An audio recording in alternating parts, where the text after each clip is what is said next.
मेरे प्यारे छात्रों, सृजन क्लासेस के इस वीडियो लेक्चर में आप सभी का बहुत बहुत स्वागत है। आज हम लोग रासायनिक अभिक्रिया और समीकरण के अंतर्गत जब विभिन्न प्रकार के समीकरण को लिखते हैं तो उसमें उसके विशेष पहचान के लिए उसके लिए विभिन्न चीजों को लिखा जाता है। जैसे उसकी अवस्था को दर्शाने के लिए वह ठोस अवस्था में है, गैसीय अवस्था में है, या फिर द्रव अवस्था में है, या फिर जलीय अवस्था में है। इन सब स्थिति को दिखाने के लिए उसके साथ अलग अलग नोटेशंस का प्रयोग किया जाता है। कोई अभिक्रिया उष्माक्षेपी है, उष्माशोषी है, इसको दिखाने के लिए अलग अलग चीज का प्रयोग किया जाता है। किसी अभिक्रिया के अंतर्गत कौन कौन से कंडीशंस होते हैं, डायरेक्टली किसी अभिक्रिया से दूसरा पदार्थ जब बनता है तो उसमें किस प्रकार का रिएक्शन होता है, उसको भी दर्शाने के लिए अलग अलग चिन्हों का प्रयोग किया जाता है। तो इसी सब चीजों पर हम लोग डिस्कस करने जा रहे हैं। तो इसमें से पहला नंबर हम डिस्कस करते हैं, जैसे है कि भौतिक अवस्था मतलब ठोस, द्रव, गैस या फिर जलीय घोल। ये हो गया ठोस का अंग्रेजी सॉलिड, द्रव का लिक्विड, गैस का गैसी हो गया, और जलीय घोल एक्वस सॉल्यूशन। ठीक है, इन चारों चीजों के लिए उसका जो पहला लेटर है उसको यूज करते हैं हम लोग। जैसे ठोस के लिए सॉलिड यानी S, द्रव के लिए लिक्विड यानी L, गैस के लिए G, और जलीय घोल यानी एक्वस सॉल्यूशन तो AQ। तो इन चारों नोटेशन से दर्शाया जाता है। जैसे हम एक रिएक्शन लिखे हुए हैं, यहाँ पर ध्यान से समझिएगा।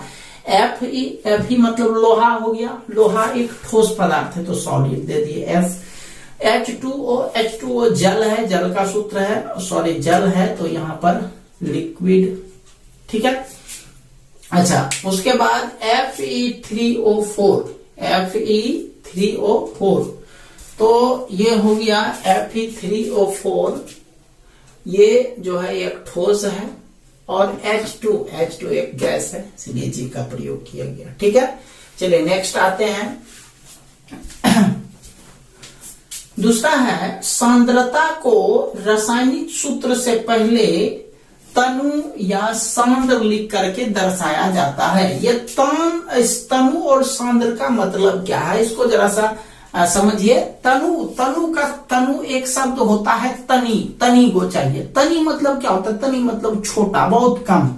तनी मतलब छोटा है, उसी तरह से आप उससे याद रखिएगा। तनु मना कम, और सांद्र मतलब ज्यादा। सांद्र का क्या मतलब याद रखिएगा? सांद्र दो आ गया ज्यादा। ठीक है, तो इसमें कम और ज्यादा का क्या मतलब हुआ कि जैसे हम लोग कोई अम्ल का बात करते हैं। अम्ल जो है वह जलीय घोल के रूप में रहता है। जैसे सल्फ्यूरिक अम्ल हो गया, H2SO4 हो गया, तो उसमें सांद्र लिखते हैं। इसका मतलब है कि उसमें जो है पानी कम है और अम्ल ज्यादा मात्रा में है। उसी तरह से उसमें तनु लिखते हैं, तो तनु का मतलब क्या हुआ कि उसमें जो है अम्ल की मात्रा कम है और पानी की मात्रा ज्यादा है। तो चलिए इस पर जरा सा वर्क करते हैं। जैसे है Zn, जिंक तो सॉलिड हो गया, ठोस हो गया। H2SO4 AQ का मतलब हो गया कि H2SO4 जो है उसमें वह जल के साथ घुला हुआ है, जल में वह मिला हुआ है। और तनु का मतलब हुआ H2SO4 यानी सल्फ्यूरिक अम्ल की जो मात्रा है वो कम है और जल ज्यादा है, तो इससे बना ZnSO4। यह भी एक जो है एक्वस यानी जलीय घोल होता है, और H हाइड्रोजन एक गैस हो गया। तो देखो ये जो गैस है G, उसके लिए कभी कभी ये चिन्ह भी देता है। इसका मतलब गैस है तो वह उड़ गया, यहाँ पर G भी लिखते हैं। ठीक है, नेक्स्ट आते हैं। अवक्षेप, जैसे गैस जो है उड़ जाता है, अवक्षेप जो है बैठ जाता है। अवक्षेप एक ठोस पदार्थ होता है, तो अवक्षेप का रासायनिक सूत्र के बाद नीचे की ओर तीर का चिन्ह दर्शाया जाता है। यानी रासायनिक समीकरण के बाद या रासायनिक अभिक्रिया के बाद जो अवक्षेप प्राप्त होता है वह बैठ जाता है, इसलिए उसको तीर नीचे डाल देते हैं। तो जैसे एक एग्जांपल हो गया Na2SO4, यह जो है जलीय घोल है सोडियम सल्फेट का। AQ मतलब समझ जाइए जलीय घोल। BaCl2 बेरियम क्लोराइड, AQ लगा हुआ, यानी यह भी जलीय घोल है, यह भी जलीय घोल है।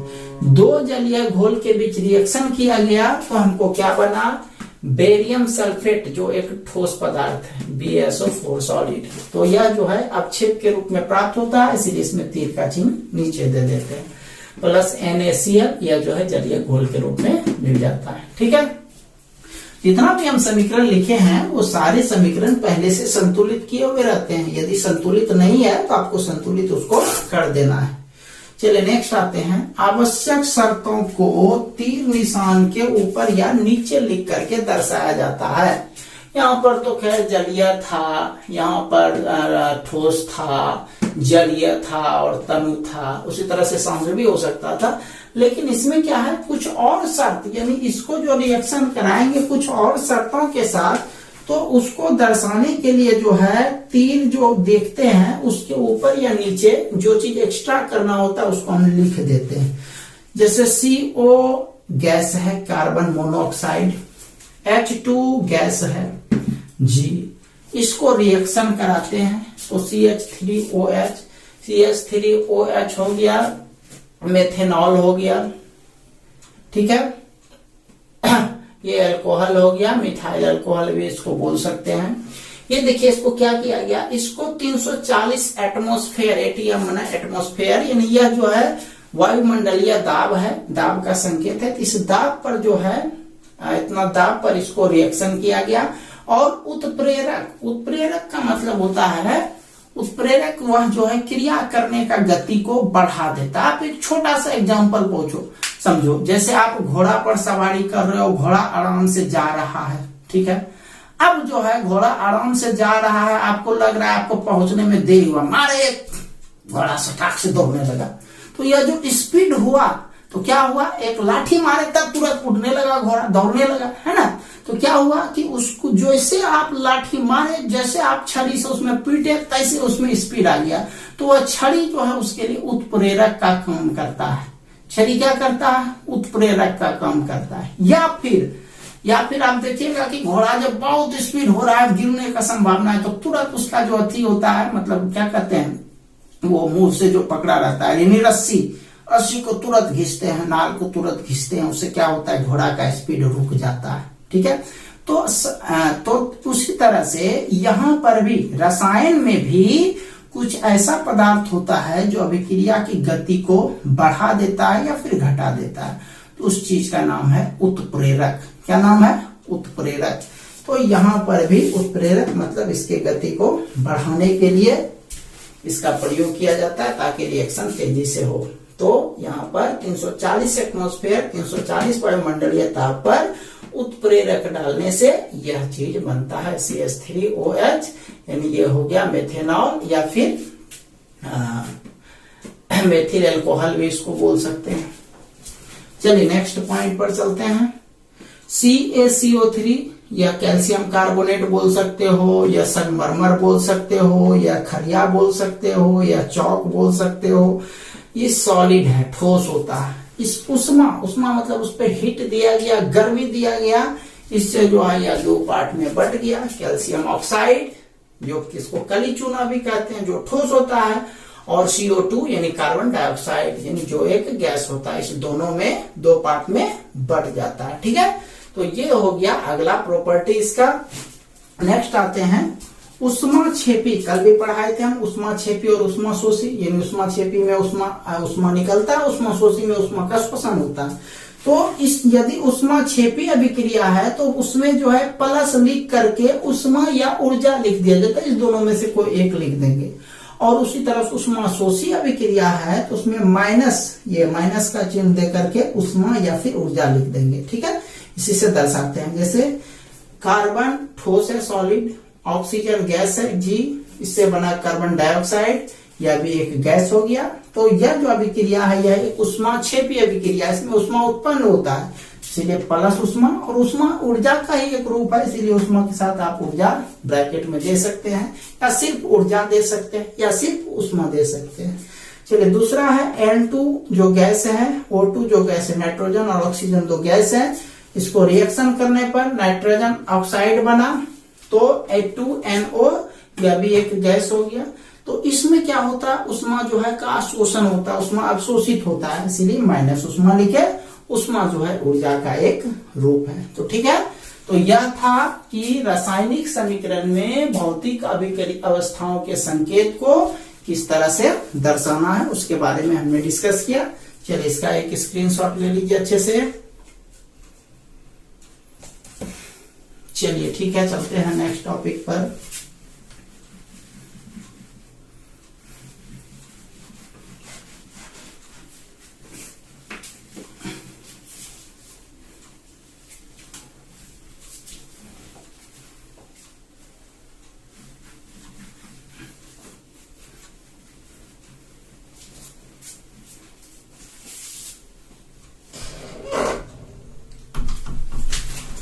चलते हैं अब इसके बहुत ही महत्वपूर्ण पार्ट पर, ऑक्सीकरण या फिर इसका दूसरा नाम है उपचयन, और एक और पार्ट है अवकरण जिसका नाम है अपचयन। यह बहुत ही इंपॉर्टेंट केमिस्ट्री का पार्ट्स है, तो इसको समझिएगा। जिसमें से सबसे पहला है ऑक्सीकरण या फिर उपचयन। ऑक्सीकरण, इसी का दूसरा नाम है उपचयन, ऑक्सीडेशन। तो देखिए यह जो है एक प्रकार का अभिक्रिया होता है जिसमें जो है ऑक्सीजन का संयोग होता है और हाइड्रोजन का वियोग होता है। हालांकि इसमें और भी कुछ लगते हैं, लेकिन दो चीज आपको मैक्सिमम याद रखने हैं कि ऑक्सीजन का संयोग और हाइड्रोजन का वियोग, यानी ऑक्सीजन जुटेगा हाइड्रोजन हटेगा। ठीक है, तो इस तरह का अभिक्रिया को हम लोग क्या कहते हैं, ऑक्सीकरण या फिर उपचयन। देखिए चलते हैं एग्जाम्पल के साथ इसको एक्सप्लेन करते हैं। जब किसी पदार्थ में ऑक्सीजन की वृद्धि या फिर हाइड्रोजन में कमी होती है, वही बताया कि ऑक्सीजन का संयोग और हाइड्रोजन का वियोग, तो ऑक्सीजन की वृद्धि या हाइड्रोजन की कमी या ह्रास होती है तो उसे उपचयन या फिर ऑक्सीकरण कहते हैं। उपचयन या फिर ऑक्सीकरण, इसको एक एग्जाम्पल से समझते हैं। सल्फर और ऑक्सीजन, सल्फर और ऑक्सीजन जब अभिक्रिया करता है तो सल्फर डाइऑक्साइड बन गया। तो इसमें देखिए सल्फर ऑक्सीजन के साथ ऐड हो गया तो SO2 बन गया। तो इसका मतलब जो है सल्फर ही ऑक्सीजन के साथ जुड़ता है, तो जो ऑक्सीजन के साथ संयोग करेगा उसका क्या होगा, उसका उपचयन या फिर ऑक्सीकरण होगा। तो यहां पर जो है सल्फर का क्या हो रहा है, उपचयन भी हो रहा है, या ऐसा भी बोल सकते हैं सल्फर का ऑक्सीकरण हो रहा है। ठीक है, दूसरा चीज H2S प्लस Cl2, वहां पर दो बात लिखे हैं, या तो ऑक्सीजन की वृद्धि, तो ऑक्सीजन जो है इस सल्फर के साथ संयोग किया तो इसलिए सल्फर जो है, सल्फर में न वृद्धि हुआ, सल्फर में ऑक्सीजन ऐड हो गया, इसलिए सल्फर का ऑक्सीकरण या फिर सल्फर का उपचयन हुआ। दूसरा एग्जांपल, दूसरा चीज है हाइड्रोजन की कमी या हाइड्रोजन की ह्रास, यानी हाइड्रोजन जो है हट जाता है वहां से, हाइड्रोजन को कोई मतलब नहीं, जिससे हाइड्रोजन हटा उसी का समझ लीजिए ऑक्सीकरण या फिर उपचयन हो रहा है। जैसे इसमें देखो H2S प्लस Cl2, यहाँ पर हाइड्रोजन सल्फाइड है, सल्फर के साथ हाइड्रोजन पहले से ऐड है प्लस क्लोरीन, तो यह जो बना लिया 2HCl प्लस S, तो यहाँ हाइड्रोजन देखिए किससे अलग हो गया। यहाँ पर यदि इसका बात करें तो हाइड्रोजन तो क्लोरीन के साथ जुट गया, लेकिन हाइड्रोजन पहले से जो है वो सल्फर के साथ था, लेकिन हाइड्रोजन यहाँ आकर के क्या हो गया, अलग हो गया।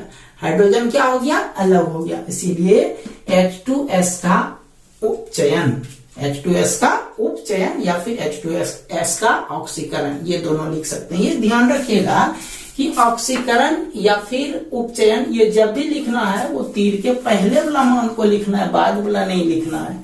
तो इसीलिए पहला नंबर में सल्फर जो है, सल्फर के साथ ऑक्सीजन ऐड हो गया तो सल्फर का उपचयन, दूसरा में H2S से जो है हाइड्रोजन गायब हो गया तो इसीलिए H2S का उपचयन।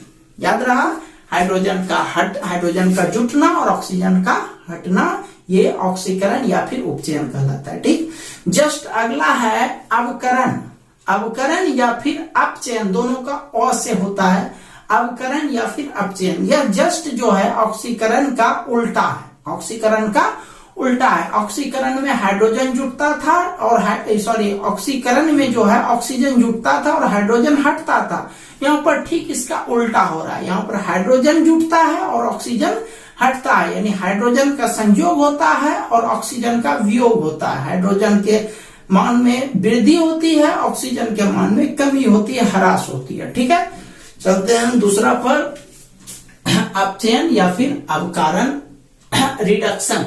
जब किसी पदार्थ में हाइड्रोजन की वृद्धि या ऑक्सीजन की कमी होती है तो उसे अपचयन या अवकरण कहते हैं। अपचयन या अवकरण कहते हैं। जैसे देखिए पहला नंबर H2 + Cl2 2HCl, इसमें देखिए क्या हुआ है भाई, तो हाइड्रोजन यहां था, क्लोरीन यहां था, तो हाइड्रोजन जो है क्लोरीन के साथ जुट गया। तो क्लोरीन के साथ जुटा ना, जिसका ये सपोर्ट किया हाइड्रोजन, क्लोरीन के संख्या में वृद्धि हुआ, क्लोरीन के संख्या में हाइड्रोजन जुटा, तो इसीलिए क्लोरीन का अपचयन। ठीक है, क्लोरीन का अपचयन। दूसरा में भी देखिए ये कह रहा था कि हाइड्रोजन की वृद्धि, तो पहला में तो देख रहे हैं कि हाइड्रोजन जो है क्लोरीन के साथ जुट गया, यानी क्लोरीन में हाइड्रोजन बढ़ गया, तो इसीलिए यहाँ पर क्लोरीन का अपचयन। और दूसरा क्या कहता है, ऑक्सीजन की कमी या ह्रास होती है। तो दूसरा एग्जांपल देखो, CuO है, यहाँ पर H2 है, तो यहां से जो है Cu से ऑक्सीजन हट गया है। यहाँ पर देखो इस साइड जो बना हुआ है, कॉपर में पहले ऑक्सीजन था, लेकिन यहाँ पर कॉपर से ऑक्सीजन क्या हो गया, हट गया। इसका मतलब इस चीज का क्या हो रहा है, अवकरण हो रहा है।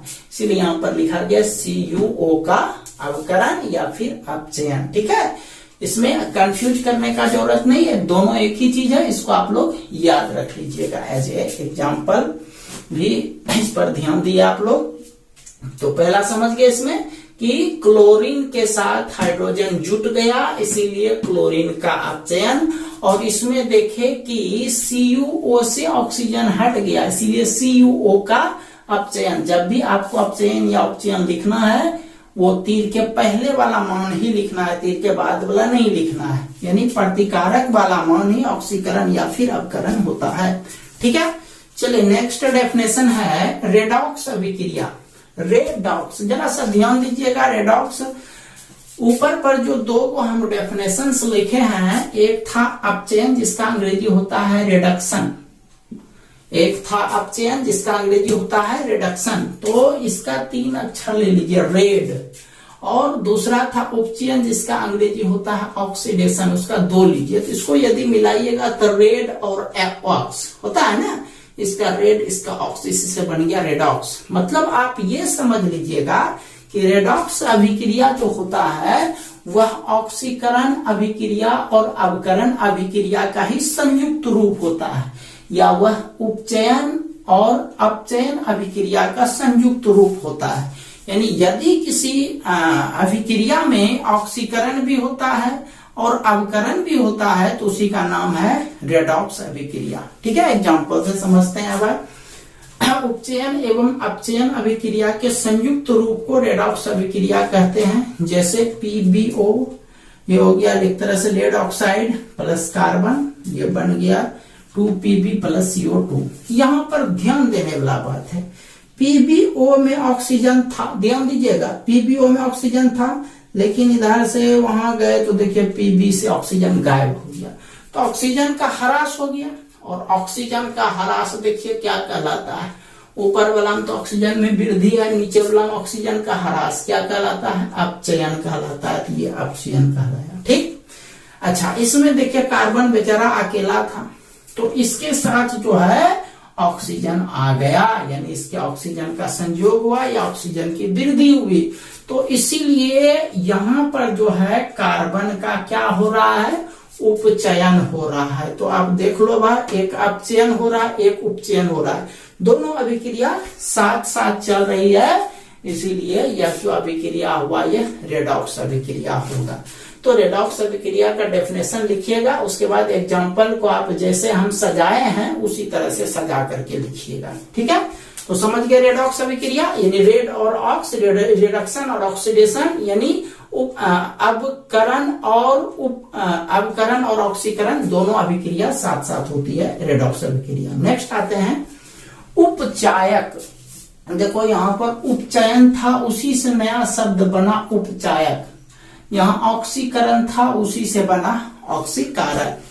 तो जस्ट जो भी आप लोग ऑक्सीकरण में पढ़े हैं, तो ऑक्सीकरण जिसका हो रहा है, ऑक्सीकरण जिसका हो रहा है, उसके ऑक्सीकरण होने में जो सहयोग करता है, ऑक्सीकरण यानी जिसका उपचयन हो रहा है, तो उसके उपचयन में जो सहयोग करता है, यानी वह नहीं होता तो उपचयन नहीं होता, तो जो सहयोग कर रहा है वही कहलाएगा उपचायक, वही कहलाएगा उपचायक। यानी वह चीज नहीं होगा तो दूसरा नहीं होगा, जो सहयोग करेगा, उपचयन में सहयोग किया तो उपचायक कहलाया। उसी तरह से अपचयन में जो सहयोग करेगा वह अपचायक कहलाएगा। उपचयन में सहयोग किया तो उपचायक, और अपचयन में सहयोग किया तो अपचायक। तो हम ऊपर के एग्जांपल में भी आपको समझा देते हैं, उपचायक और अपचायक आपको खूब अच्छे से समझ में आ जाएगा। जैसे देखो ऊपर में भाई SO2 है, तो सल्फर का उपचयन हो रहा, तो सल्फर के उपचयन में सपोर्ट कौन कर रहा है, ऑक्सीजन, है ना। तो ऑक्सीजन यहाँ पर क्या कहलाएगा, उपचायक कहलाएगा।